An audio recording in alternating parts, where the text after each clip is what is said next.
किसान वीर 4000 साल दी पंजाब दी पछाण, साडी आन बान शान, बाबे नानक दा किता अज फेर अपने उत्पीड़न नूं सड़कां ते लैके आया। ये 50% आबादी तो उत्ते है। इन्हां दे मत नाल सरकारां बनदियां ते अज यही सड़कां ते दर बदर भटक रहे हैं। मेरा प्रेस कॉन्फ्रेंस का मकसद कुछ होर है। वो मकसद बड़ा साफ है कि भाई सेंटर ने साडे नाल धक्का करता। हालांकि सेंटर अज भी MSP चुक रही है, अज भी FCI 5 लाख करोड़ के करजे च है, फिर भी फसल का एक हिस्सा चुकया गया। ठीक, मुद्दा की है कि जे सेंटर ने साडियां डैमां ते कंट्रोल ले लिया, साडे फैडरल स्ट्रक्चर दे नाल धक्का कीता, साडे एग्रीकल्चर दे उत्ते कमर्शियल कानून बनाते, थोपते, आपदा ही एक नैरेटिव, अपना ही एक नैरेटिव सेंटर ने चलाया कि जी इसको मार्केट को ओपन करना चाहिए, चंद लोगों के हाथ में किसानी को दे दो। और जैसे अलग अलग सूबों में किसानी मजदूरी करने पे तुल गई है आज और उन्हें कोई फिक्स प्राइस नहीं मिलती, वैसे ही पंजाब और हरियाणा में हो जाए। मैं ये बताना चाहता हूं कि जब भी देश में अनाज की क्रांति उभरी वो पंजाब से ही और हरियाणा से ही उभरी। ग्रीन रेवोल्यूशन, व्हाइट रेवोल्यूशन, तब ये पंजाब के लोग ही थे, हरियाणा के लोग ही थे जिन्होंने सस्ता अनाज PDS 3 और 5 रुपए अनाज आम लोगों को प्रोवाइड किया। मैं ये नहीं कहूंगा कि फलानी सरकार ने ये नहीं किया, वो नहीं किया। करना क्या चाहिए मैं उस पर जोर देना चाहता हूं। What needs to be done ये कोई नहीं बोलता, समझे। सबसे पहली चीज है सर कि किसान की कम होती हुई प्रोडक्टिविटी, किसान की बढ़ती हुई लागत और किसान की बहुत ज्यादा कम होती हुई इनकम। कस्में वादे प्यार वफा सब बातें हैं, बातों का क्या। किसान की MSP को डबल कर दिया जाएगा, किसान की इनकम को डबल कर दिया जाएगा। क्या इससे बड़ा इल्यूजन, झूठ दुनिया में कोई है? इसको मैं प्रमाणित करना चाहता हूं फैक्ट्स से, फिगर से। पहली बात तो आप ये देखिए कि एडिबल ऑयल की कीमत कितनी बढ़ गई पिछले 10 साल में। जब से सरकार आई है, मैं तब से बात करना चाहता हूं। एडिबल ऑयल साहब जो 77 का था वो 210 का हो गया, मतलब 120%, 130%। ठीक है साहब, ये 5 साल में कहा था ना डबल, ठीक है। आज वो 210 का है। सरसों का तेल डबल से ऊपर। गैस का सिलेंडर जिनकी बड़ी दुहाई दी जाती थी, जिनके ऊपर धरने लगते थे, आज वो मंत्री हैं जो धरने लगाते थे। ठीक, वो कितना बढ़ गया साहब? 300 से 900 कहते हैं, लेकिन है 1100, मिलता 1100 का है गरीब को। आप और छोड़िए, किसके साथ कनेक्ट करके आप ये कहेंगे कि जी प्राइसेस की राइज डायरेक्टली प्रोपोर्शनल है? वो है पेट्रोल डीजल, जो सरदार मनमोहन सिंह के टाइम पे सब्सिडाइज था, समझे। उसकी कीमत कोई बढ़ा नहीं सकता था। वो डीजल की कीमत 2013 में 38 रुपए थी और 6 साल में 90 हो गई। 80 तो हो ही गई, 79.8। ठीक है सर, इसका मतलब वो कितनी बढ़ गई? डबल से ऊपर। डबल से ऊपर। ये सब चीजें आप ध्यान में रखिए, मद्देनजर रखिए, बाकी सब चीजों की इन्फ्लेशन। अब मैं आता हूं किसान और मजदूर पे साहब। किसान की आमदन पहले 5 साल में 1400 से 1800, तो कैसे 2800 होती भाई? बताओ ना यार। मतलब ਤੁਸੀਂ ਆਪੇ ਦੇਖੋ, ਤੁਸੀਂ 5 ਸਾਲਾਂ ਦੇ ਵਿੱਚ edible oil double, diesel double, ਜਿਹਦੇ ਨਾਲ ਕਾਸਟ ਆਫ ਪ੍ਰੋਡਕਸ਼ਨ ਵਧਦੀ ਹੈ। ਹਾਂਜੀ, हर चीज की प्राइस थाड़ 7वें आसमान ते। ते भाई किसान की MSP कितनी बताई? 40 रुपये एक साल की। जो इलेक्शन ईयर आता फिर 100, फिर 40 रुपये बढ़ा के 40 बढ़ा के आपने फर्टिलाइजर पे, एक तरफ फर्टिलाइजर दूसरी तरफ पेस्टिसाइड, इसके ऊपर आपने 30% रेट बढ़ा दिया, और वो भी जाली मिलने लगी। किसान रोता रहा कि भाई ये जाली है। इसका मतलब आपने 400 देके ना 40 रुपए देके 400 ले लिए। Is that true? जो मैं कह रहा हूं वो सही है सर। अगर आपने 400 बढ़ाई और आज 2200 है 10 साल बाद, 5 साल में, तो मैं हैरान करने वाला आपको एक आंकड़ा देता हूं। इस देश में सबसे ज्यादा लेबर है साहब, और अगर आप लेबर की बात करें तो लेबर की वेजेस आप अंदाजा लगाइए कितनी बड़ी होगी 10 साल में। कितनी? 50 रुपीज। मतलब आप ये देखिए कि अनस्किल्ड, स्किल्ड, सुपर स्किल्ड 250 से 450 गई है साहब 10 साल में। 50 कहां? Not even 1%। 1%। आपने तेल बढ़ाया 110%, आपने डीजल बढ़ाया 110%। आपने गैस का सिलेंडर, यही दाल रोटी है ना सर, दाल रोटी यही है ना गरीब की। आपने दाल की कीमत बढ़ाई 2.5 गुना 10 साल में। क्यों जी? 2.5 गुना। मतलब जो 70 की मिलती थी वो 210 की। और आपने मजदूर की लेबर बढ़ाई नॉट इवन 1%। मैं आपको ये इससे बढ़िया दुनिया की स्टडी आपको कहीं पे नहीं मिलेगी, और ये हर जगह छपी है सर, ये हर जगह छपी है स्टडी। वो स्टडी मैं आपको देता हूं और मैं आपको बताता हूं कि पॉइंट कितना कितना ये Jean Dreze rights, wages are the worry, not just employment. Wages, agriculture labour 0.9%, 0.9%, construction worker 0.2%। आप कहते हो सब्सिडी देते हो, रजिस्ट्रेशन नहीं की किसी ने कंस्ट्रक्शन वर्कर की, है साहब। फिर आप आ जाओ एग्रीकल्चर लेबर, जो सबसे बड़ा मुद्दा है, एग्रीकल्चर लेबर। और हुजूर ये मत कहिएगा कि नवजोत सिद्धू ये बातें आज कर रहा है। मैं आपको 2.5-3 साल पहले की हमारी सरकार को इल्तिजाएं, पॉलिसीज आपको सुनाऊंगा आज। ये बहुत बड़े मुद्दे हैं साहब, असली मुद्दे ये हैं। Agriculture labour has just grown 0.3%। तो मुझे बताइए साहब कि जो डॉन ड्रीज कह रहा है, जब इन्फ्लेशन बढ़ती है, सुनने वाली बात है साहब, जरा थोड़ा सा चुप्पी, मेरी इल्तिजा है, सुनने वाली बात है साहब।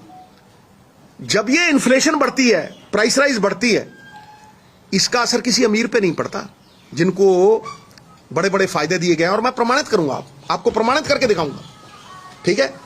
इसका असर कि उसने पेट्रोल टैंक फुल करना, उसको यह भी नहीं पता कि पेट्रोल कितना बढ़ गया, डीजल कितना बढ़ गया, भाई बंद करें, सॉरी कितना बढ़ गया, उसको यह भी नहीं पता, ओके। लेकिन एक गरीब जो 10 साल से 250 से 300 रुपए दिहाड़ी ले रहा है, उसकी दिहाड़ी की वैल्यू क्या रह जाती है साहब? जो वो 300 में 10 साल पहले खरीदता होगा, तो जब गैस का सिलेंडर 1100 का है, दाल डबल से ज्यादा हो गई और उसकी दिहाड़ी आपने 0.1% भी नहीं बढ़ाई, मर गया वो खत्म हो गया। हाँ जी सर। अब आपने ये तो लेबर के साथ किया, ये तो हमारे किसान के साथ किया, और ये 60 से 70% आबादी है भाई, मैं आपको प्रूव कर दूंगा ये, समझे? तो फिर किसका भला किया साहब? समझे, किसका भला किया आपने? एग्रीकल्चर में 50% लोगों की इंप्लॉयमेंट है साहब, directly indirectly 50% people are employed in agriculture, और जीडीपी सिर्फ 13% है, जीडीपी का हिस्सा। अगर इस देश ने तरक्की करनी है तो एग्रीकल्चर सेक्टर से ही वो तरक्की होगी, सर्विस सेक्टर और मैन्युफैक्चरिंग सेक्टर से नहीं। आप गलत जगह पे छूटें दे रहे हो फायदे उठाने के लिए। अगला सवाल है साहब कि अगर आप मार्केट नहीं दे सकते किसान को, अगर किसान की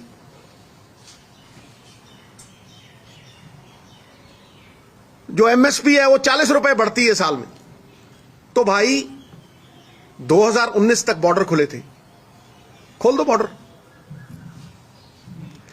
आप एसएसपी द्वारा शनाख्त कराते हो, फिर पासपोर्ट इशू करते हो। 99% सही लोग, आप स्कैनर लगाओ, हर एहतियात बरतो। अगर आपको देश की आंतरिक सुरक्षा की बात है, मैं सबसे पहले हाथ खड़ा करता हूं, कार्गो फ्लाइट शुरू करो। मैं कह रहा हूं 33 देश हैं, आप ये नाम क्यों ले रहे हैं साहब? उज्बेकिस्तान, मैं नाम लेता हूं, कजाकिस्तान, आर्मेनिस्तान, रशिया और यूक्रेन की वॉर हुई, 30% वीट कम हो गई, आप यहां से ले रहे हो, आप मुनाफे कमा रहे हो। कितना दिया किसान को? तेल, जब सरदार मनमोहन सिंह थे, सबसे ज्यादा प्राइस थी इंटरनेशनल मार्केट में बैरल की, ठीक है? जब कोरोना आया, सबसे कम प्राइस हुई। क्या फायदा दिया आपने किसान को? क्या बोनस दिया? किसको दिया? मैं बताता हूं। अगर आप 40 रुपए बढ़ाते हो एक साल में, तो साहब जिसकी 1200 की कनक बिकती है मध्य प्रदेश में, अब आपने हमें इस्तेमाल कर लिया 40 साल सस्ता अनाज पीडीएस देने के लिए। अब क्योंकि मध्य प्रदेश 1200 में बनाता है, आपको पंजाब की जरूरत नहीं रही, इसलिए आप प्रोक्योरमेंट तक को बंद करने के चक्कर में हो। एफसीआई आपने मार डाली है पहले ही।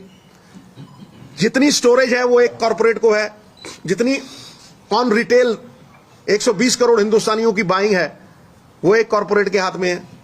तो साहब अगर ये बॉर्डर खुलता है तो 6 महीने में ये देश शिखरों पे जाता है, क्योंकि ये 1600, 1700, 1800, 2000 की कनक वीट 3100 में बिकती है। 3000 की बासमती 7000, 22 रुपए का अदरक 100, 50 रुपए का दूध 200। या तो मार्केट दे दो भाई, या हमारी कौमांतरी है फ्लाइटें शुरू कर दो। प्रफुल्ल पटेल के साथ जूझ के 2 साल, और उनकी पीठ सुनती है, उन्होंने बड़ी मदद की। मैं काले कपड़े पहन के उनके गाड़ी के आगे लेट जाता था जब एमपी था। क्या चाहता क्या है? मैंने कहा जी आपने पूना को 2000 करोड़ दे दिए, हमारे अमृतसर को, हमारे मोहाली को। कहने लगा कितने? कह रहा ये नक्शा ऐसा है, ये 6 साल नहीं बन सकता। मैं कहा जी हीथ्रो का नक्शा। 3 महीने में एयरपोर्ट बना और फ्लाइट शुरू हुई अमृतसर, टोरंटो, बर्मिंघम। 92% ऑक्यूपेंसी। हमारी गोभी जाके उनके ब्रसल स्प्राउट को फेल कर देती थी। कार्गो हमारा था। 6 महीने में हाहाकार मच गई। बड़ी बड़ी कंपनियों ने कहा यार ये मर गए हम। उठाई फ्लाइट यहां से, अमृतसर से सीधा दिल्ली। दिल्ली 4 घंटे खड़ी करके फिर वापस अमृतसर, फिर उधर, जीरो। भाई हजारों एकड़ पॉलिटिशियनों ने जमीनें एक्वायर कर ली। बताओ ना यार, कितनी फ्लाइटें चलती हैं, कितना कार्गो चलता है पंजाब से। ला दुआबे दे विचों 40% पंजाबी, 29 तो 30% पंजाबी विदेशों जाते। क्या फायदा मिलता है भाई पंजाब को, हैं? मैं कहता हूं हमने ढाल बन के दिखाया, हमने परमवीर चक्र जीत के दिखाया, हमने मतलब आजादी सी जंग से लेके हर जंग में सबसे बड़ा हिस्सा पाया। तो 2 पैकेज, क्या पैकेज सिर्फ यूपी को ही चाहिए? हमारे भाई हैं, हम बड़े खुश हैं उनको मिलता है। पर भाई आपने इंडस्ट्रियल पैकेज दे दिए, बद्दी को दे दिए, हिमाचल को दे दिए, हमें मार डाला। लैंडलॉक्ड स्टेट, हमारी किस्मतों पे ताले लगा दिए। या तो आप कार्गो शुरू कर दो। अमृतसर सबसे बड़ी मंडी थी। फिर मैं आपको कहता हूं कि भाई पक्षपात क्यों है। ये कद साहब की स्टेटमेंट है, करद साहब, क्या नाम है उनका, एग्जैक्ट नाम है करद साहब, ये मिनिस्टर ऑफ स्टेट फाइनेंस है। लो उनकी स्टेटमेंट देखिए जरा आप, उनकी स्टेटमेंट देखिए कि कितने अमीरों के कितने रुपयों के कर्जे माफ हुए। Banks wrote off 14.5 lakh crore since 2014-15 government. 10 साल में साहब तुम 16 लाख करोड़ रुपये दे, 16 लाख करोड़ रुपये दे अमीरां दे, इंडस्ट्रीलिस्टां दे कर्जे माफ करते। एग्जैक्टली सेम किसानां दे ने। दसो पंजी कीती है?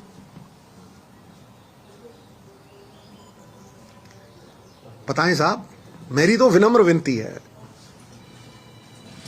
इदां असीं ते भाई लड़े हैं तुहाडे लई, अज भी अपने सूबे लई खड़े हैं, अपनी पग लई खड़े हैं, अपनी पग लई लड़दे हैं। कुछ बदले चाहिए नहीं। कोई जवाब दे दे मैनूं।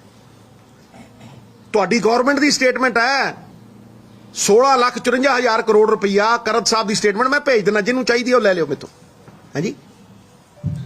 बैंक्स रोट ऑफ, सरदार मनमोहन सिंह ने 72,000 करोड़ रुपया किया सी, है जी। पर वह भी आड़तियां दे नाल इहो जिहियां चीज़ां ने कुछ जिहड़ा कि मैं रौला पाउंदा रहा। Sir Chhotu Ram they act दियां 20 चीज़ां सरकार च रह के वो हक कमेटी बना के रौले पा के किसी चीफ मिनिस्टर ने लागे नहीं लगन दिता, आवाज नहीं निकली किसी दी। महाराज मैं 6 चीज़ां की गल तुहानूं उहदी रिकॉर्डिंग सुनाउणी है। फिर मैं पंजाब सरकार ते आऊं। साडे छोटे भाजी दी ग्रेट भगवंत मान साहब, फिर मैं इन्हां दी आऊं भी। ये देखो किड्डे वड्डे गैसी गुब्बारे ने। माड़ी जी पिन मारो, पटाक लभदा ही कितनी, है जी। ये अज तो 6 साल पहला नवजोत सिंह सिद्धू इल्तजा कर रहा, 6 साल कह गया, 3 साल पहला जदों पॉलिसियां बनाउणियां सी। और मैं तुहानूं अज डंके की चोट के उत्ते कह रहा, भाई मिजोरम, यूपी, पंजाब अड अड चीज़ां ने, इन्हां दी अड अड MSPयां भी हो गई, ठीक है, लेकिन इन्हां दी अड अड एग्रीकल्चर पॉलिसी होनी चाहिए। ताही साडे फैडरल स्ट्रक्चर नूं, संघी ढांचे नूं ऑनर करते हुए सानू एग्रीकल्चर के अधिकार दिते। तुसीं एग्रीकल्चर के उत्ते कमर्शियल लॉ बनाते, साडे कानूनी अधिकार खोले। चलो वो जंग जित ली, लेकिन किसानां दी खुदकुशियां तो नहीं घट हुई, किसानां दी जिंदगी तो नहीं बदली। लो मैं आ 6 चीज़ां अज तो 2.5-3 साल पहला कही सी। प्लीज ये तुहाडे कोल रिकॉर्डिंग पहुंच रही है। ये कानून वापस करवा के आपां स्क्वायर 1 ते वापस आ जावांगे। आ रही है पर पंजाब की प्रगति की राह, किसानी की खुशहाली की राह ते सानू होर बहुत कदम चलण की लोड़ है। ते हजे ते आपां पहला नहीं चुकिया साहब। 5-7 मिनट सुनो। इकोनॉमी का रिवाइवल किसानी किते विचों ही ਜਾਂਦਾ। ਤੇ देश की 50% आबादी किसानी विच काम कर रही है, एम्प्लॉयमेंट ले रही है, जबकि सिर्फ 15% GDP किसानी विचों निकलदी। 50% किसानी किते दा सिद्धा नाता अनाज नाल है। इंटरनेट गया, चलो मैं थोड़ा दस दिना 50% एम्प्लॉयमेंट है, जे आ जाऊगा फिर मैं कर दूं। 50% एम्प्लॉयमेंट है जी, 15% GDP है, 92% लेबर इनफॉर्मल है। गल याद रखियो, 92% लेबर इनफॉर्मल। इनफॉर्मल का मतलब पता की है? जिहड़ी डिमोनेटाइजेशन ने मारती, कोई 200 की रुपये लैके काम कर रहा है, कोई चुन्नू, कोई मुन्नू, कोई टमाटर चक्कण का काम कर रहा है, कोई पल्लेदार है, कोई किसी चाह की दुकान के उत्ते 100-150 रुपये काम कर रहा है, कोई 200 च काम कर रहा है। ये 92% है, तो 5% 86% किसान 5 एकड़ तो घट है सर। ठीक है। नंबर 1, सानू इनकम बढ़ाने की लोड़ है साहब। मैं फिर दोहरा रहा जो 6 साल पहले दोहरा, इनकम बढ़ाने की लोड़ है। किदां? सस्टेनेबल एग्रीकल्चर नाल, डाइवर्सिफिकेशन। की सेंटर की सरकार साडी मदद करती है भी? वो कहते फिर उगाओ। किसान की मजबूरी है झोना उगाना। ये तो भगवंत मान साहब इन्हां दी बुद्धि घास चरण गई हुई है। ये कहते जी असीं 22 फसलों ते MSP दे देंगे। मैं यह जिहा हुण मैं की कहां? वीरा बख्श, तू कदों बख्शेगा पंजाब नूं? इनू ये नहीं पता भी कल्ला कणक ते झोना चक्कण नूं सेंटर की सरकार 75,000 करोड़ रुपया खर्चदी। ये आप नंग बाप नंग तीजे नंग नानके, नंगा घर नंगा इस वाले आए छान के हैं। ते गल्लां देखो 5 मिनटां च ओए होए। झूठ बेचण नूं तां मतलब ये जो इदों वध झूठ बेचिया नहीं होना किसी ने। हाँ जी। सस्टेनेबल एग्रीकल्चर ये है कि तुसीं सरकार इन्ना ही कह दे कि जो असीं खाने असीं उगावांगे। मैं कहना किसी कॉरपोरेट का वो लगे, पंजाब सरकार कहे आ पंजाब फार्मर की दुकान है, जिहड़ी सब्जी लगूगी इत्थों चक्कांगे महाराज, जिहड़ी कणक असीं खाने आ इत्थों चक्कांगे भाई। नंबर 3, दालां। ओ मान साहब तेरे टरपल तेरियां छुरलियां। ला मैं हुणे आड़तीआ यूनियन नूं फोन कर देना, मैं रात फोन किया उन्होंने। मैं कहा किन्नी मूंगी चक्की गई? ये सब मेरे उस च ने, मैं तुहानूं भेजूं। ये चलदी है है ये सारे मेरे उस च ने, मैं तुहानूं भेजूं सारिਆਂ ਨੂੰ 10 मिनट की कट के एक बंदे कोल जाऊगी ये। ठीक है। मैं क्या सीगा भी भाई तुसीं दाल लाओ, तुसीं ऑयल सीड लाओ। 75 ਲੱਖ करोड़ दे असीं बाहरों इंपोर्ट करदा इंडिया, ते हरियाणा अज ऑयल सीड ला के 10 गुणे वध वेचदा है। डेरीवेटिव इंडस्ट्री है। डेरीवेटिव इंडस्ट्री चों ओट ब्रांड, फलाना ब्रांड, ये ब्रांड, वो ब्रांड, तुसीं लाओ यार। पर ऑर्गेनिक खेती करो। देखो ऑर्गेनिक खेती किन्ने किन्ने ते विकदी है, उहदे ते कोई प्रमाण ही है नहीं भी ऑर्गेनिक है या नहीं। कित्थों खरीदे बंदा? ऑयल सीड, दालां, सब्जियां, कणक, इन्ना ही उगा लो। कह जी असीं आही उगावांगे, पंजाब सारा चक्के। लै ना पंजाब चक्कूगा तो मेरा नाम हटा देओ। नंबर 2, जिहड़ी लेबर है पंजाब दी, सब तो अहम चीज़ है, वो सब तो वड्डी चीज़ लेबर है जिहड़ी कि किसान दी मदद करदी है। और मैं तुहानूं बड़े ध्यान नाल कह रहा, अज बड़े जिम्मेवारी नाल कह रहा, वो इन्ने गरीब ने, उन्हां कोल अंदोलन करन दी ताकत नहीं है। वो अज अंदोलन च नहीं जा सकते। वो साडे किसान वीर उन्हां दी आवाज़ चकदे हैं। समझे नहीं? 32% लोग ने, 2% जमीनां ने उन्हां कोल। की कीता तुसीं? है कोई पॉलिसी बनी है? कोई पॉलिसी प्रोडक्टिविटी ते? वो पॉलिसी सारे वास्ते है, चाहे ओपोजिशन है, चाहे मैं हाँ, चाहे तुसीं हो, चाहे किसी पार्टी का बंदा, वो सब वास्ते है। दहा किहड़ी पॉलिसी? दहा लेबर दी तुसीं किदां भला कीता? 2% जमीनां ने, ज़्यादातर दलित वीर ने। 32% आबादी, 2% जमीनां। भाई तुसीं मनरेगा ही दे दो। लो मैं अज भगवंत मान साहब नूं पुछदा, मनरेगा डिमांड रिवन है, सेंटर की सरकार दिंदी है। ਐਵੇਂ ਨਾ ਹਰ ਚੀਜ਼ ਤੇ ਹੀ ਸੈਂਟਰ ਨੂੰ ਕ੍ਰਿਟਿਸਾਈਜ਼ ਕਰੀਓ। ਅਸੀਂ ਕੀ ਕਰਾਂਗੇ? ਸੈਂਟਰ ਨੂੰ ਜਿੱਥੇ ਉਹ ਗਲਤ ਨੇ ਉਹਨਾਂ ਨੂੰ ਠੋਕ ਕੇ ਕਹਾਂਗੇ ਭਾਈ ਰਾਈਟ ਟੂ ਪ੍ਰੋਟੈਸਟ, ਇਹਨੂੰ ਕਿਵੇਂ ਰੋਕ ਸਕਦੇ ਹੋ? ਅਗਲੇ ਕਹਿੰਦੇ ਰਾਮਲੀਲਾ ਗਰਾਊਂਡ ਜਾਣਾ, ਤੁਸੀਂ ਜਸਟ ਆਣ ਦੇਤਾ। ਤੁਸੀਂ ਸੜਕਾਂ ਤੇ ਅੰਦੋਲਨ ਹੀ ਨਹੀਂ ਚਾਹੁੰਦੇ। ਪਹਿਲਾਂ ਕਾਂਗਰਸ ਮੁਕਤ ਭਾਰਤ ਹੋ ਗਈ, ਤੁਸੀਂ ਕਾਲੇ ਕਾਨੂੰਨਾਂ ਤੇ ਕੋਈ ਡਿਬੇਟ ਹੀ ਨਹੀਂ ਕੀਤੀ, ਕੋਈ ਡਿਸਕਸ਼ਨ ਨਹੀਂ ਕੀਤੀ। ਹੁਣ ਤੁਸੀਂ ਨਵੇਂ ਕਾਨੂੰਨ ਪਾਸ ਕਰਤੇ, 200 MP ਗਾਇਬ, ਬਾਹਰ ਮਾਰੋ ਇਹਨਾਂ ਨੂੰ ਜਲਾ ਕੇ। ਇਹ ਕਿਹੜੀ ਡੈਮੋਕ੍ਰੇਸੀ? ਲੇਕਿਨ ਸਟੇਟ ਦੀ ਸਰਕਾਰ ਕੀ ਕਰ ਰਹੀ ਹੈ ਭਾਈ? ਤੁਸੀਂ ਉਹਨਾਂ ਤੋਂ ਮਨਰੇਗਾ ਟਾਈਪ ਅਸਿਸਟੈਂਸ ਦਿਓ। ਮੈਂ ਅਟਾਰੀ ਇੱਕ ਖੇਤ 'ਚ ਸੀ, ਮੈਂ ਉੱਥੇ ਪੁੱਛਿਆ, ਉਹ ਕਹਿੰਦਾ ਜੀ 2 ਰੁਪਏ ਜੇ ਅਸੀਂ ਮਟਰ ਲਾਉਂਦੇ ਆ ਤੇ 2 ਰੁਪਏ ਸਾਡੀ ਲੇਬਰ ਦਾ ਖਰਚਾ। ਤੁਸੀਂ ਕਹੋ ਆ ਜੋ ਦੋ ਲੇਬਰ ਦਾ ਖਰਚਾ ਜਿਹੜਾ ਲੈ ਸਰਕਾਰ ਸਬਸਿਡੀ ਦਿੰਦੀ ਹੈ, ਮਨਰੇਗਾ ਦੀ ਉਹ ਮਦਦ ਦਿੰਦੀ ਹੈ, ਚਲੋ ਅਸੀਂ ਸਨਮਾਨ ਭੱਤਾ ਦਿੰਦੇ ਆ। ਜਿਹੜਾ ਕਿਸਾਨ 2.5 ਏਕੜ ਤੋਂ ਥੱਲੇ ਹੈ, ਜਦੋਂ ਖੇਤ 'ਚ ਵੜੂਗਾ ਉਹਨੂੰ 500 ਰੁਪਏ ਦੇਵਾਂਗੇ।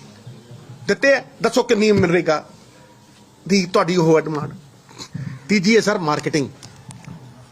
ਭਾਵੇਂ ਬਾਰਡਰ ਹੋਣ, ਭਾਵੇਂ ਸਾਡੀਆਂ APMC ਦੀਆਂ ਮੰਡੀਆਂ ਹੋਣ, ਭਾਵੇਂ ਕੋਲਡ ਸਟੋਰੇਜ ਹੋਣ ਤੇ ਭਾਵੇਂ ਕੋਆਪਰੇਟਿਵ ਹੋਣ, ਜਿੱਥੇ ਅਮੂਲ ਨੂੰ ਦੇਖ ਲਓ, ਜਿੱਥੇ ਛੋਟਾ ਕਿਸਾਨ ਵੱਡੇ ਕਿਸਾਨ ਦੇ ਨਾਲ ਮਿਲ ਕੇ ਫਾਇਦੇ ਲੈਂਦਾ ਹੈ। ਜਿੰਨਾ ਛੋਟੇ ਨੂੰ ਮਿਲਦਾ ਉਨਾ ਹੀ ਵੱਡੇ ਨੂੰ ਮਿਲਦਾ। ਤੁਸੀਂ ਦਿਹਾੜੀਦਾਰ ਬਣਾਉਣੇ ਆ। ਸਾਡੀਆਂ APMC ਦੀਆਂ ਮੰਡੀਆਂ ਕੋਆਪਰੇਟਿਵ ਜਿਹੜੇ ਨੀਂਹ ਨੇ, ਤੁਸੀਂ ਬਣਾਓ ਨਾ ਕਿਸਾਨ ਨੂੰ ਟਰੇਡਰ, ਤੇ ਫਿਰ ਮੰਨੀਏ। ਲੈ ਕਿੱਥੇ ਹੈ ਸਾਡਾ APMC ਤੋਂ ਜਿਹੜਾ 4-5 ਹਜ਼ਾਰ ਕਰੋੜ ਆਉਂਦਾ ਸੀ? ਕਿੱਥੇ RDF? ਤੁਸੀਂ ਤਾਂ ਵੋਟਾਂ ਲੈਣ ਖਾਤਰ ਮਾਰਦੇ ਹੋ ਭਾਈ। ਐਗਰੀਕਲਚਰ ਦਾ ਡਾਇਰੈਕਟ ਅਗਲਾ ਹੈਗਾ ਕੰਜ਼ੰਪਸ਼ਨ। ਐਗਰੀਕਲਚਰ ਦਾ ਡਾਇਰੈਕਟ ਤਾਲੁਕ ਅਨਾਜ ਨਾਲ ਹੈ। ਤੇ ਤੁਸੀਂ ਦੇਖੋ 36% ਬੱਚੇ, ਇਹ ਸਬ ਟ੍ਰੇਨੀਅਨ ਅਫਰੀਕਾ ਨਾਲੋਂ ਵੀ ਮਾੜਾ ਹੈ, 36% ਪੰਜਾਬ ਦੇ ਬੱਚੇ ਮੈਲ ਨਿਊਟ੍ਰੀਸ਼ਨ ਨਾਲ ਸ਼ਿਕਾਰ ਨੇ। 70% ਬਿਮਾਰੀ ਫਰਟੀਲਾਈਜ਼ਰ ਵਾਲਾ ਅਨਾਜ ਤੇ ਜ਼ਹਿਰੀਲੇ ਪਾਣੀ ਨਾਲ ਹੈ। ਇਹ ਅੱਜ ਨਹੀਂ ਕੋਈ ਦੇਸ਼ ਸੁਪਰ ਪਾਵਰ ਬਣਨ ਦਾ, ਟ੍ਰਿਲੀਅਨ ਬਣਨ, ਪਤਾ ਨਹੀਂ ਕਿਹੜੀ ਇਕਨੋਮੀ ਬਣਨ ਦਾ ਦਾਅਵਾ ਨਹੀਂ ਕਰ ਸਕਦਾ ਜਦ ਤੱਕ ਉਹ ਆਪਣੇ ਦੇਸ਼ ਦੇ ਵਿੱਚ ਗਰੀਬੀ, ਮੈਲ ਨਿਊਟ੍ਰੀਸ਼ਨ ਤੇ ਅਨਾਜ ਨਾਲ ਹੁੰਦੀ ਪੋਲਿਊਸ਼ਨ ਨੂੰ ਰੋਕੇ ਨਾ। ਤੇ ਦੇਖ ਲਓ ਗਰੀਬੀ ਇੰਡੈਕਸ ਕਿੱਥੇ ਖੜਾ ਇੰਡੀਆ। ਹੁਣ ਤਾਂ ਉਹ ਰਿਮੂਵ ਹੀ ਕਰਤਾ ਇੰਟਰਨੈਟ ਤੋਂ। ਪਰ ਮੈਂ ਤੁਹਾਨੂੰ ਕਹਿ ਰਿਹਾ ਕਿ ਪਿਛਲੇ 14 ਸਾਲਾਂ ਦਾ ਤੁਸੀਂ BPL ਦਾ ਸਰਵੇ ਤੱਕ ਨਹੀਂ ਕਰਾਇਆ। ਤੁਹਾਨੂੰ ਕਿਵੇਂ ਪਤਾ ਕਿਹੜਾ ਗਰੀਬ ਹੈ? ਜੇ ਤੁਹਾਨੂੰ ਇਹੀ ਨਹੀਂ ਪਤਾ ਵੀ ਗਰੀਬ ਕੌਣ ਹੈ, ਤੇ ਭਲਾ ਕਿਵੇਂ ਕਰੋਗੇ? ਇਹ ਕਿਵੇਂ ਦੱਸੋਗੇ ਵੀ BPL ਚੋਂ ਨਿਕਲ ਗਿਆ ਭਾਈ? ਹਾਂਜੀ। ਫੇਰ ਆ ਜਾਂਦਾ ਸਰ FCI ਨੂੰ ਮਾਰ ਕੇ ਸਾਰੀ ਸਟੋਰੇਜ ਅਡਾਨੀ ਸਾਹਿਬ ਕੋਲ ਅੱਜ। ਔਰ ਇਹ ਗੱਲ ਨੂੰ ਬੜੇ ਧਿਆਨ ਨਾਲ ਸੁਣਿਓ।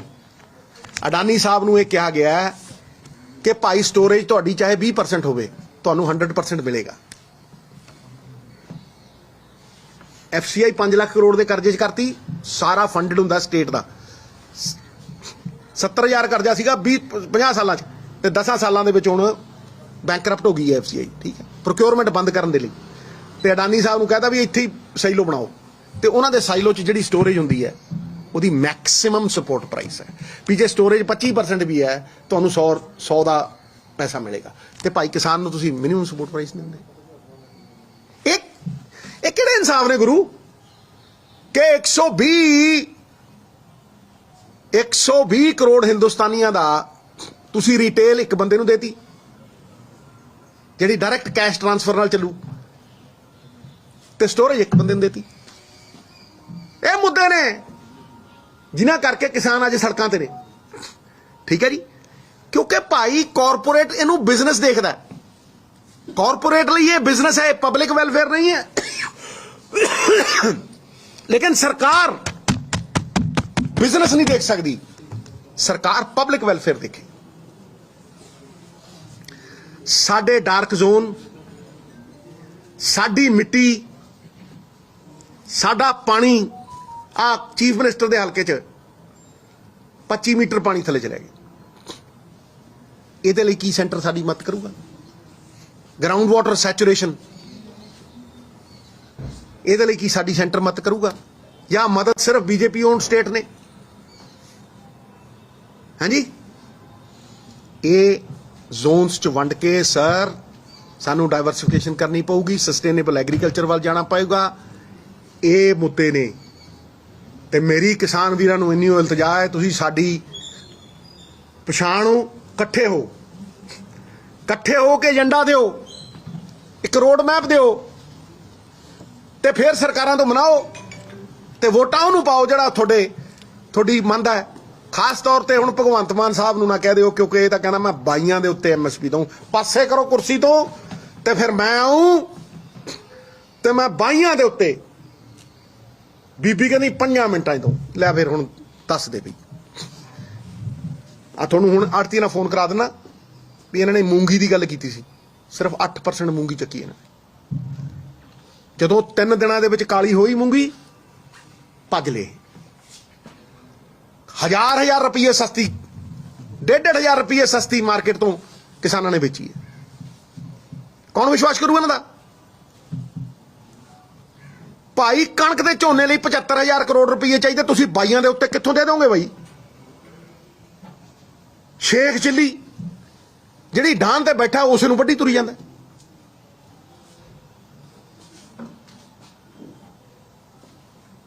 Is there any ability? Is there any capability? ਕਿ ਸਿਰਫ ਝੂਠ ਵੇਚ ਕੇ ਪੰਜਾਬ ਜਾਏ ਢੱਠੇ ਖੂਹ 'ਚ ਸਾਡਾ ਵੋਟ ਬੈਂਕ ਪੋਲਿਟਿਕਸ ਚੱਲਦਾ ਰਹੇ। It is here that I end my thing, sir. ਆ ਤੁਹਾਨੂੰ ਅੱਜ ਤੋਂ 3 ਸਾਲ ਪਹਿਲਾਂ ਆਹੀ ਗੱਲਾਂ ਕੀਤੀਆਂ ਨੇ, ਇਹ ਫੇਰ ਮੈਂ ਰਿਮਾਈਂਡਰ ਦੇਣਾ। More important is what we do. What will we do? What is our plan? What is our road map?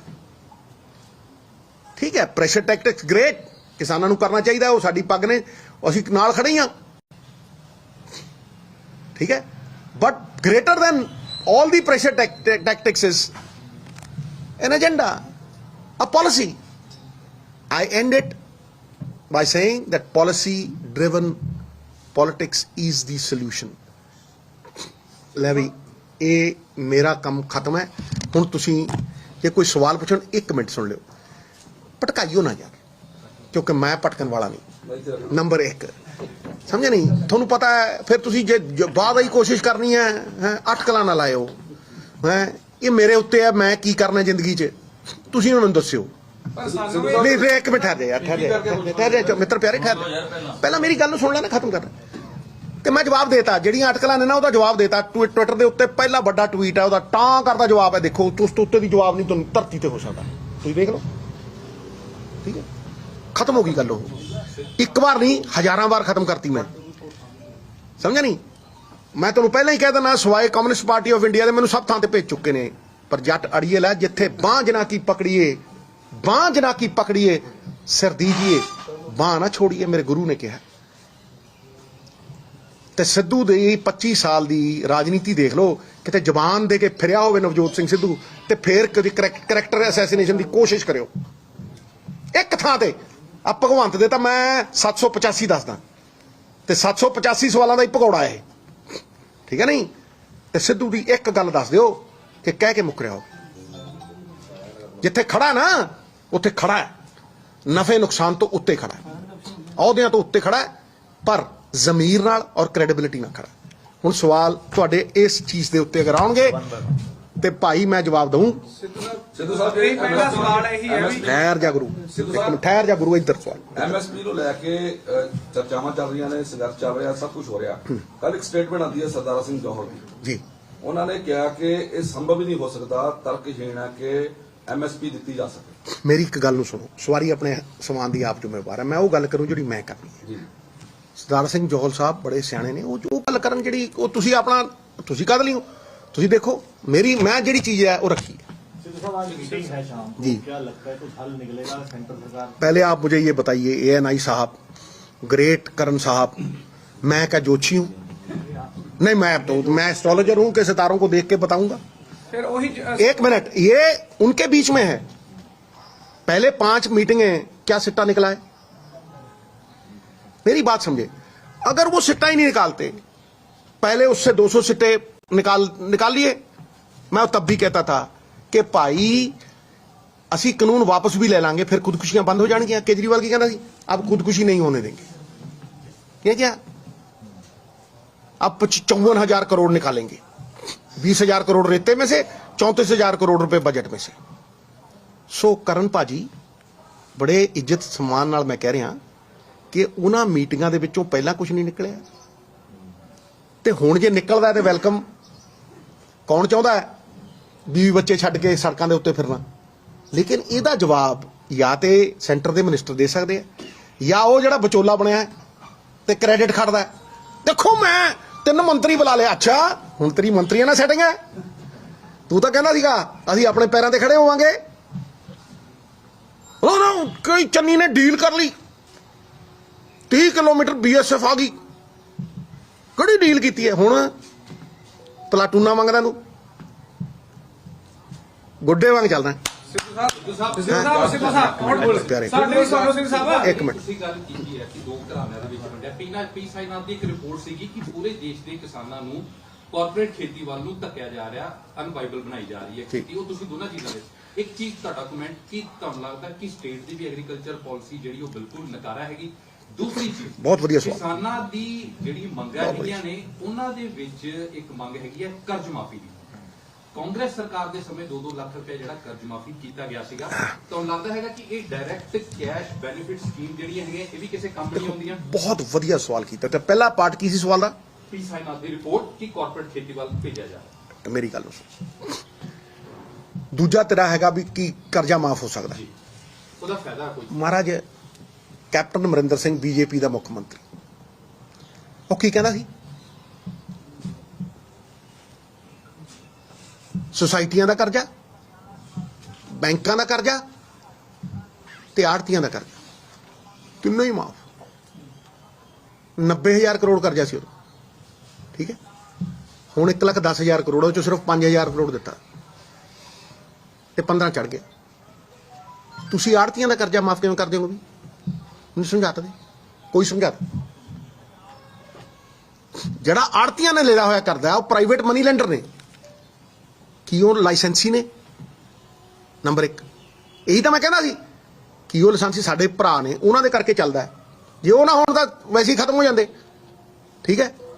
ਕੀ ਉਹ ਲਾਇਸੈਂਸੀ ਨੇ? ਕੀ ਉਹਨਾਂ ਦਾ ਕਦੇ ਆਡਿਟ ਹੁੰਦਾ ਹੈ? ਕੀ ਉਹ ਸਿੰਪਲ ਇੰਟਰਸਟ ਤੇ ਦਿੰਦੇ ਆ, ਕੰਪਾਊਂਡ ਇੰਟਰਸਟ ਤੇ ਦਿੰਦੇ ਆ? ਕਹਿੰਦੇ ਦੇਖਿਆ ਉਹ ਮਿੱਤਰਾ, ਇਹਨਾਂ ਗੱਲਾਂ 'ਚ ਤਾਂ ਜਿੰਨਾ ਮਰਜ਼ੀ ਚੱਲਿਆ, ਕੋਈ ਨਹੀਂ ਮਾਫ ਕਰ ਸਕਦਾ। ਇਹ ਐ ਕਿਵੇਂ ਮਾਫ ਕਰ ਦੂ? ਅੱਛਾ ਠਹਿਰ ਜਾ, ਠਹਿਰ ਜਾ, ਮੇਰਾ ਸਵਾਲ ਮੈਂ ਇੱਕ ਮਿੰਟ ਸੁਣ, ਮੈਨੂੰ ਉੱਤਰ ਦੇ ਦੇ। ਬੈਂਕਾਂ ਦਾ ਕਰਜ਼ਾ ਮਾਫ ਕਰ ਸਕਦੇ, ਉਹੀ ਬੜੀ ਵੱਡੀ ਮੱਤ ਹੈ। ਪਰ ਬੈਂਕਾਂ ਦੇ ਨੇੜੇ ਤਾਂ ਤੁਸੀਂ ਫਟਕਣ ਨਹੀਂ ਦਿੰਦੇ ਕਿਸਾਨ ਨੂੰ। ਬੈਂਕਾਂ ਦੇ ਨੇੜੇ ਤਾਂ ਜਾਂਦਾ ਮਾਲਿਆ, ਨਾ ਵੀ ਦੇ ਦੇ ਇਹਨੂੰ 4,000, ਉਹ ਦੇ ਦੇ ਇਹਨੂੰ 3,000, ਦੇ ਦੇ ਇਹਨੂੰ 2,000, ਫਿਰ ਮਾਫ। ਇਹ ਕੀ ਅੱਟੀ ਸੱਟੀ ਹੈ? ਹਾਂਜੀ, ਕਿਸਾਨ ਨੂੰ ਤੁਸੀਂ ਫਾਰਮ ਨਹੀਂ ਭਰਨ ਦਿੰਦੇ। ਹੋਰ ਸੁਣ, ਕਿਸਾਨ ਅਗਰ ਕਰਜ਼ਾ ਦੇਣ ਤੋਂ ਮਤਲਬ ਉਹਦੀ ਕਪੈਸਿਟੀ ਨਹੀਂ ਦੀ ਕਰਜ਼ਾ ਦੇਣ ਤੋਂ ਖੁਦਕੁਸ਼ੀਆਂ ਚ ਹੁੰਦੀਆਂ, ਉਹਦੀ ਕੁੜਕੀ ਕਰਦੇ ਹੋ ਤੁਸੀਂ। ਤੇ कॉर्पोरेट अगर नहीं दे सकता उन्होंने कहने 5 into 25, 5 साल में नहीं देते बेटा, कोई बात नहीं, 25 साल लै गवर्नमेंट ऑफ इंडिया स्कीम चक कट नहीं है। नंबर 2, भाई तुहानू स्टेट ने जिताया क्यों है? तुसी लैजिसलेटर हो, तुसी गद्दियां दी, प्रिंसीपलां दी ते वाइस चांसलरां दी ਤੇ ਡਾਕਟਰਾਂ ਦੀ ਸ਼ਨਾਖਤ ਕਰਨ ਵਾਸਤੇ ਨਹੀਂ ਰੱਖੇ ਹੋਏ, ਕਾਨੂੰਨ ਬਣਾਉਣ ਵਾਸਤੇ ਰੱਖੇ ਹੋ। ਬਣਾ ਫਿਰ, ਜੇ ਮਾਰਦਾ ਹੀ ਟਰਪਲ ਬਣਾ ਫਿਰ ਲੀਗੈਲਿਟੀ ਦਾ ਕਾਨੂੰਨ। ਸਟੇਟ ਨੂੰ ਇਨੀਸ਼ੀਏਟਿਵ ਲੈਣਾ ਚਾਹੀਦਾ। ਮੈਂ ਕਿਹਾ ਕਿਉਂ ਨਹੀਂ ਲੈਣਾ ਚਾਹੀਦਾ? ਸਟੇਟ ਨੂੰ ਇਹ ਇਨੀਸ਼ੀਏਟਿਵ ਲੈਣਾ ਚਾਹੀਦਾ ਹੈ ਕਿ ਜੋ ਅਸੀਂ ਖਾਂਦੇ ਆ ਉਹ ਉਗਾਉਂਦੇ ਆ। ਸਬਜ਼ੀਆਂ, ਦਾਲਾਂ, ਕਣਕ, ਝੋਨੇ ਤੋਂ ਪਾਸੇ ਇੱਕ ਤੁਸੀਂ ਝੋਨਾ ਕਿਲੋ ਉਗਾਉਂਦੇ ਹੋ 5,000 ਲੀਟਰ ਪਾਣੀ, ठीक है। यही जौल साहब कहते रहे भाई, यही सस्टेनेबल एग्रीकल्चर यही मैं कह रहा। दस मैनू स्टेट दे कोल, हुण मैं तेनू असली जवाब दे रहा भाई सारिਆਂ ਨੂੰ, स्टेट दे कोल बजट कितना है एग्रीकल्चर ਦਾ? ਜਦੋਂ कैप्टन अमरिंदर ਸਿੰਘ ਹੁੰਦਾ ਨਾ ਉਦੋਂ ਮੈਨੂੰ ਲੱਗਦਾ 22,000 ਕਰੋੜ ਰੱਖਿਆ ਸੀ। ਤੇ ਉਹਦੇ ਚੋਂ 13 ਨਹੀਂ 13 ਤਾਂ ਰੱਖ ਹੀ ਨਹੀਂ ਸਕਦੇ, ਕਿਉਂਕਿ 18,000 ਕਰੋੜ ਤਾਂ ਤਨਖਾਹ ਨੇ 19। ਹੁਣ ਤੂੰ ਮੈਨੂੰ ਦੱਸ, ਫਿਰ ਮੈਂ ਜਦੋਂ ਕਹਿੰਦਾ ਆਪ ਨੰਗ, ਫਿਰ ਕਿਉਂ ਕਹਿੰਦਾ ਵੀ ਇਨਕਮ ਕਿੱਥੇ ਜਾਂਦੀ? 60,000 ਕਰੋੜ ਹੋ ਗਿਆ ਖੜਚ ਅੰਦਰ, ਉੱਥੇ ਕਰਪਸ਼ਨ ਦੀ ਮਾਸਟਰੀ ਹੈ, ਕਿਤੇ ਉਂਗਲ ਨਹੀਂ ਉੱਠਦੀ। ਰੇਤਾ 21,000 ਨੂੰ ਟਰਾਲੀ, 3 ਸੈਂਕੜੇ। ਕੇਵਲ ਮੋਨੋਪਲੀ ਕਿਹਦੀ? ਇੱਕੋ ਬੰਦੇ ਦੀ, ਸੁਖਬੀਰ ਵੇਲੇ ਦੀ। ਹਾਂਜੀ, ਜੇ ਭਾਈ ਕਿਸਾਨੀ ਦਾ ਭਲਾ ਕਰਨਾ ਹੈ, ਆਮ ਲੋਕਾਂ ਦਾ ਭਲਾ ਕਰਨਾ ਹੈ, ਬੰਦ ਕਰ ਦਿਓ ਮਾਫੀਆ, ਉਸੇ ਦਿਨ ਖੜੀ ਹੋ ਜੂ ਕਿਸਾਨੀ। ਹੁਣ ਫਿਰ ਕਿਸਾਨ ਮਜਬੂਰ ਹੋਣਗੇ ਹਰਿਆਣਾ ਵੱਲ ਜਾਣ ਨੂੰ। ਇੱਕ ਮਿੰਟ ਇਹਨੂੰ ਸਿੱਧੂ ਸਾਹਿਬ ਇਹ ਹੈ ਕਿ ਜਿਵੇਂ ਤੁਸੀਂ ਦੱਸਿਆ ਵੀ ਕਾਂਗਰਸ ਦੀ ਵੀ ਪ੍ਰੋਬਲਮ ਦੱਸੀ, ਤੁਸੀਂ ਆਪ ਦੀ ਵੀ ਦੱਸੀ ਹੈ, ਤੁਸੀਂ ਸੈਂਟਰ ਦੀ ਵੀ ਦੱਸੀ ਹੈ, ਇਹ ਜਿਹੜੀਆਂ ਸਮੱਸਿਆਵਾਂ ਨੇ ਫਿਰ ਇਹਨਾਂ ਨੂੰ ਕੌਣ ਕਰੇਗਾ ਹੱਲ, ਕਿਵੇਂ ਹੋਣਗੇ? ਮੈਂ ਇਹ ਕਹਿਣਾ ਬੜੇ ਧਿਆਨ ਨਾਲ ਛੋਟੇ ਵੀਰ, ਤੂੰ ਇਸ ਗੱਲ ਨੂੰ ਸਮਝ ਭਈ ਭਾਈ। ਸਵਾਲ ਤਾਂ ਇਹ ਹੈ, ਅਸੀਂ ਕੀ ਕਰ ਰਹੇ ਹਾਂ? ਅਸੀਂ ਮਾਫੀਆ ਬੰਦ ਕਰੀਏ, 50-60 ਹਜ਼ਾਰ ਕਰੋੜ ਰੁਪਏ ਸੈਂਟਰ ਦੀਆਂ ਸਕੀਮਾਂ ਚਲਾਈਏ, ਚਾਹੇ ਕਨਾਲ ਇਰੀਗੇਸ਼ਨ ਹੈ, ਚਾਹੇ ਡਾਰਕ ਜ਼ੋਨ ਨੇ, ਚਾਹੇ ਗਰਾਊਂਡ ਵਾਟਰ ਸੈਚੂਰੇਸ਼ਨ ਹੈ, ਚਾਹੇ ਪਾਣੀ ਜ਼ਹਿਰੀਲਾ ਜਿਹੜਾ ਕੈਂਸਰ ਕਰ ਰਿਹਾ। 70% ਦੇਸ਼ ਦੇ ਮੈਂਡੇ ਇਸ ਕਰਕੇ ਨਸ਼ਟ ਹੋ ਰਹੇ ਨੇ ਵੀ ਅਸੀਂ ਜ਼ਹਿਰ ਭਰੀ ਕਣਕ ਖਾ ਰਹੇ ਹਾਂ, ਅਸੀਂ ਪਾਣੀ ਜ਼ਹਿਰੀਲਾ ਪੀ ਰਹੇ। ਮੈਂ ਕਹਿੰਦਾ 70% ਬਿਮਾਰੀ ਖਤਮ ਹੋ ਜੂ ਦੇਸ਼ ਚੋਂ ਸਸਟੇਨੇਬਲ ਐਗਰੀਕਲਚਰ ਨਾਲ, ਤੇ 50% ਦੀ ਇੰਪਲੋਇਮੈਂਟ ਹੈ ਛੋਟੇ ਵੀ। ਇਹ ਸਾਰਾ ਕੁਝ ਠੀਕ ਹੁੰਦਾ। ਤੁਸੀਂ ਪੁੱਛੋ। ਸਿੱਟਾ ਪਹਿਲਾਂ ਮੀਟਿੰਗਾਂ ਦੇ ਵਿੱਚ ਵੀ ਨਿਕਲਿਆ, ਹੁਣ ਸਿੱਟਾ ਅੱਜ ਦੀ ਮੀਟਿੰਗ ਉਹ ਚ ਵੀ ਸਿੱਟਾ ਕਹਿੰਦੇ ਤੁਸੀਂ ਨਹੀਂ ਨਿਕਲਣਾ। ਦੇਖੋ, ਕੀ ਲੱਗਦਾ ਹੁਣ ਦਿੱਲੀ ਵੱਲ ਕੁਝ ਕਰਨਾ ਪਏਗਾ? ਪਹਿਲਾਂ ਮੇਰੀ ਇੱਕ ਗੱਲ ਨੂੰ ਪਰ ਵਿਵਹਾਰ ਉਦੋਂ ਦਾ ਸਹੀ ਨਹੀਂ ਨਜ਼ਰ ਆ ਰਿਹਾ ਹਰਿਆਣਾ ਪੁਲਿਸ ਦਾ। ਮੈਂ ਛੋਟੇ ਵੀਰ ਤੈਨੂੰ ਇੱਕ ਛੋਟਾ ਜਿਹਾ ਸਵਾਲ ਕਰਦਾ ਆਪਣੇ ਵੱਲੋਂ। ਦੇਖੋ, ਦੇਸ਼ ਆਜ਼ਾਦ ਹੋਇਆ, ਸਾਰੇ ਧਰਨੇ ਲਾਉਂਦੇ ਸੀ, ਅਕਾਲੀ ਮੋਰਚਾ ਲੱਗਿਆ, ਸਭ ਪੀਸਫੁਲ ਧਰਨੇ ਲਾਉਂਦੇ ਸੀ। ਅੱਜ ਤੱਕ ਇਹ ਨਹੀਂ ਹੋਇਆ ਵੀ ਇਸ ਦੇਸ਼ ਦੇ ਵਿੱਚ ਧਰਨਾ ਲਾਉਣਾ ਅਲਾਉਡ ਨਹੀਂ।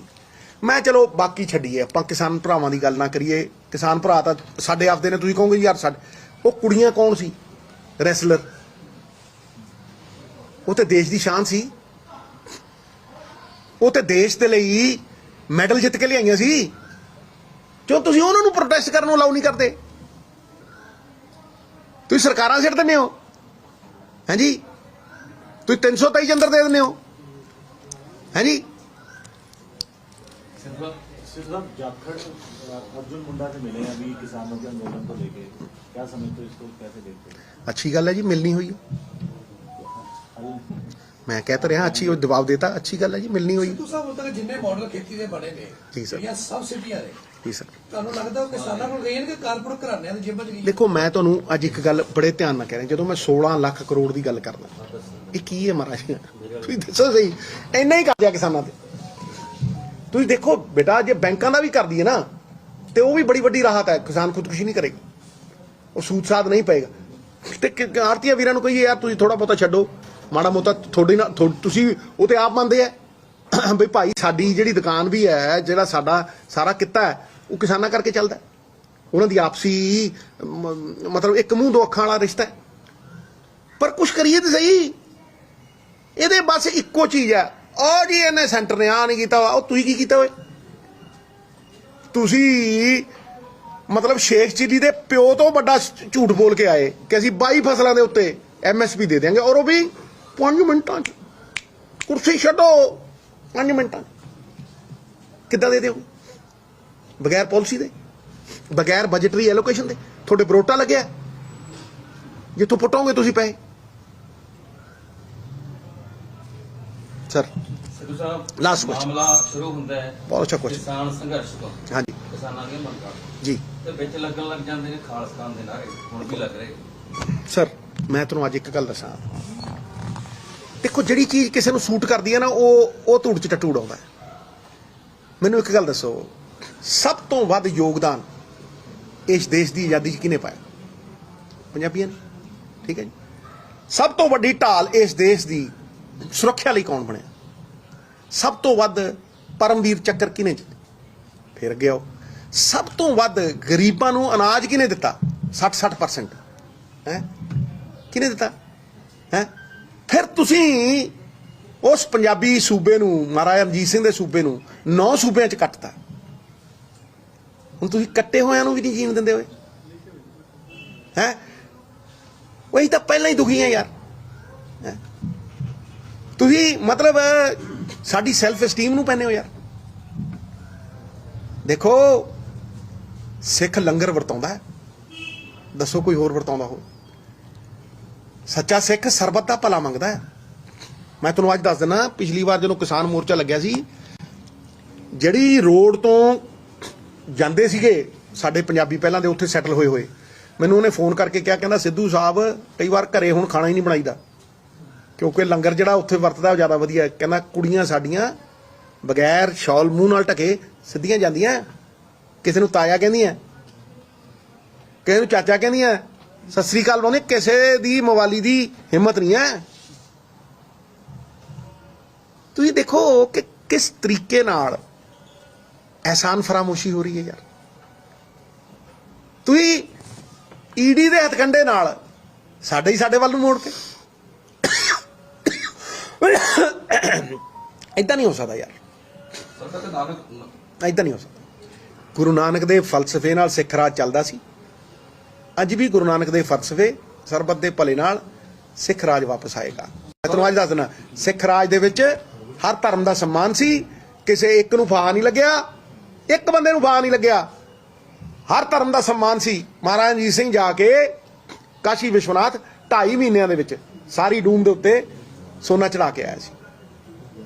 45% ਮੁਸਲਮਾਨ ਵੀਰ ਸੀ, 20% ਹਿੰਦੂ ਭਰਾ ਸੀ, 10% ਸਿੱਖ ਸੀ, ਕਹਾਉਂਦਾ ਸੀ ਖਾਲਸਾ ਰਾਜ। ਉਹ ਕਹਿੰਦਾ ਜੀ ਖਾਲਿਸਤਾਨ ਦੀ ਬਜਾਏ ਨਾਨਕ ਪ੍ਰਦੇਸ਼ ਹੋਣਾ ਚਾਹੀਦਾ ਜੀ ਪੰਜਾਬ। ਦੇਖੋ ਮੇਰੀ ਇੱਕ ਗੱਲ ਨੂੰ ਸੁਣੋ, ਮੈਂ ਤੁਹਾਨੂੰ ਬੇਨਤੀ ਕਰ ਰਿਹਾ, ਜਿੰਨਾ ਕੁ ਮੈਂ ਜਵਾਬ ਦੇਣਾ ਸੀ ਇਸ ਗੱਲ ਦੇ ਉੱਤੇ ਉਹਨਾਂ ਕੁ ਮੈਂ ਦੇਤਾ। ਧੰਨਵਾਦ ਤੁਹਾਡਾ, ਬਹੁਤ ਬਹੁਤ ਸ਼ੁਕਰੀਆ। ਹਾਂ ਬੇਟਾ, ਲਾਸਟ ਸੀਗਾ ਕਿ ਰਾਹੁਲ ਗਾਂਧੀ ਨੇ ਭਾਰਤ ਜੋੜੋ ਯਾਤਰਾ ਦੇ ਵਿੱਚ ਕਿਹਾ ਉਹਨਾਂ ਨੇ ਕਿ ਵੀ ਅਸੀਂ ਖੇਤ ਤੋਂ ਜਦੋਂ if we come to power in 2024 ਤੇ ਅਸੀਂ ਐਮਐਸਪੀ ਨੂੰ ਲੀਗਲ ਗਾਰੰਟੀ ਦੇਵਾਂਗੇ। It was in there UPA government की स्वामीनाथन रिपोर्ट टेबल हुई सी and the UP has rejected कि it will distort the market. Last agriculture experts से कि एमएसपी एक सॉल्यूशन है कि जेड़ा कि डाइवर्सिफिकेशन होगा, पंजाब बचूगा, पानी बचूगा एंड फार्मर्स की इनकम भी बदलती रेट होगी। Now how will farmers trust कि भी वो पहला कितना नहीं आज कह रहे थे आ जाएंगे फिर कर देंगे। ਦੇਖੋ ਮੈਂ ਤੁਹਾਨੂੰ ਇੱਕ ਗੱਲ ਕਹਿ ਰਿਹਾ ਬੜੇ ਸਿੰਪਲ ਤਰੀਕੇ ਨਾਲ, ਬਗੈਰ ਕਿਸੇ ਨੂੰ ਪਾਵਰ ਦਿੱਤੇ ਤੁਸੀਂ ਕਿੱਦਾਂ ਅਟਕਲਾਂ ਲਾ ਸਕਦੇ ਹੋ ਬੇਟਾ? ਤੂੰ ਦੱਸ ਮੈਨੂੰ, ਅੱਜ ਜਿਸ ਫੀਅਰਲੈਸ ਤਰੀਕੇ ਨਾਲ ਕੋਈ ਸਵਾਲ ਵੀ ਕਰਦਾ, one man with courage will make a majority. He is making a majority. His image is 200 times up. He's a people's man, full of sacrifice. ਕਿਰਦਾਰ ਤੇ ਉਂਗਲ ਨਹੀਂ। ਹੋਰ ਯਾਰ ਕੀ ਭਾਲਦੇ ਹੋ ਮੈਨੂੰ ਦੱਸ? ਜਾਂ ਤੇ ਫਿਰ ਤੁਸੀਂ ਦੱਸੋ ਨਾ, ਤੁਸੀਂ ਉਪਲਬਧੀਆਂ ਗਣਾਓ। ਤੁਸੀਂ 2000 ਕਰੋੜ, ਤੁਸੀਂ 2 ਕਰੋੜ ਨੌਕਰੀ ਦੇਤੀ ਸਾਲ 'ਚ, ਦੱਸ ਦੇਤੀ? ਇੱਕ ਮਿੰਟ, ਬਲੈਕ ਮਨੀ ਆ ਗਈ, ਦੱਸ ਨਾ। ਇੱਕ ਮਿੰਟ, 15 ਲੱਖ ਰੁਪਏ ਪਾਤੇ, ਕਿਸਾਨ ਦੀ ਇਨਕਮ ਡਬਲ ਹੋ ਗਈ, ਡੈਮਾਂ ਸਾਡੀਆਂ ਕੰਟਰੋਲ ਤੁਹਾਡਾ। ਇਹ ਕਿਵੇਂ? ਜਿਹੜਾ ਪੰਜਾਬ ਦੇ ਪਾਣੀਆਂ ਦੀ ਗੱਲ ਸੀ, ਪੰਜਾਬ ਦੇ ਪਾਣੀਆਂ 'ਚ ਮੀਟਿੰਗ 'ਚ ਲਿਖਿਆ ਹੋਇਆ ਵੀ ਅਗਲੀ ਵਾਰੀ ਤੈਅ ਕਰਾਂਗੇ ਕਿੰਨਾ ਉਹ ਮੁਆਵਜ਼ਾ ਦੇਵਾਂਗੇ। ਅੰਗਰੇਜ਼ ਦਿੰਦੇ ਹੁੰਦੇ ਸੀ ਰਾਇਲਟੀ। ਉਧਰ ਆਓ, ਚੰਡੀਗੜ੍ਹ ਤੁਸੀਂ ਕਿਹਾ 10 ਸਾਲਾਂ ਬਾਅਦ ਹਰਿਆਣਾ ਆਪਦਾ ਬਣਾਓ, ਅਸੀਂ ਤੁਹਾਨੂੰ ਵਾਪਸ ਮੁੜਾਂਗੇ। ਪੰਜਾਬ ਦੇ ਪਿੰਡ ਉਜਾੜ ਕੇ ਬਣਾਇਆ ਚੰਡੀਗੜ੍ਹ, ਤੁਸੀਂ ਕਿਹਾ 60-40, ਤੁਸੀਂ ਉਹ ਤੋਂ ਮੁੱਕਰ ਗਏ।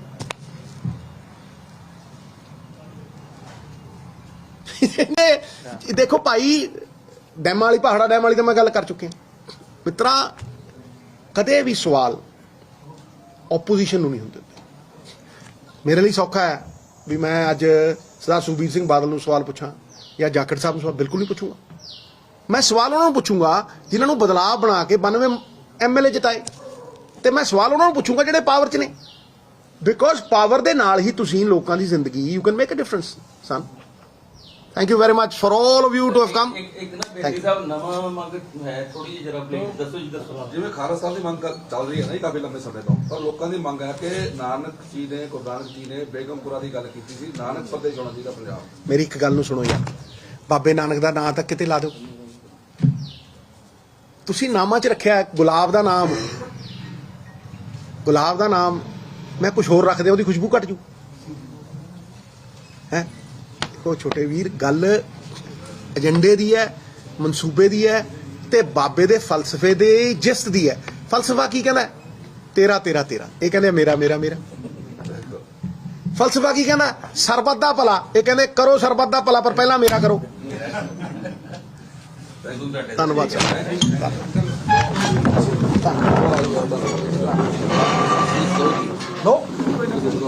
ਮੈਂ ਕਰਨ ਜਿੰਨਾ ਕਿ ਤੈਨੂੰ ਜਾਣਦਾ ਨਾ ਕਿਸੇ ਨੂੰ ਨਹੀਂ ਜਾਣਦਾ ਸਾਰਿਆਂ ਨੂੰ ਵੱਧ ਤੈਨੂੰ ਜਾਣਦਾ